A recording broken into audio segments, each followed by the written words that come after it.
punched a couple holes in the top. When Sunday came, I snuck him into church. I was sitting way back in the very last pew, showing him to my good buddy Hugh. When that squirrel got loose, went totally berserk.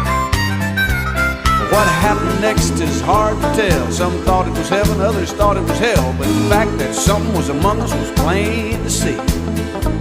As the choir sang, "I surrender all," the squirrel ran up hard Newland's coveralls, and Hard leaped to his feet and said, "Something's got a hold on me!" Yeah! The day the squirrel went berserk in the First Self-Righteous Church in that sleepy little town of Pascagoula. It was a fight for survival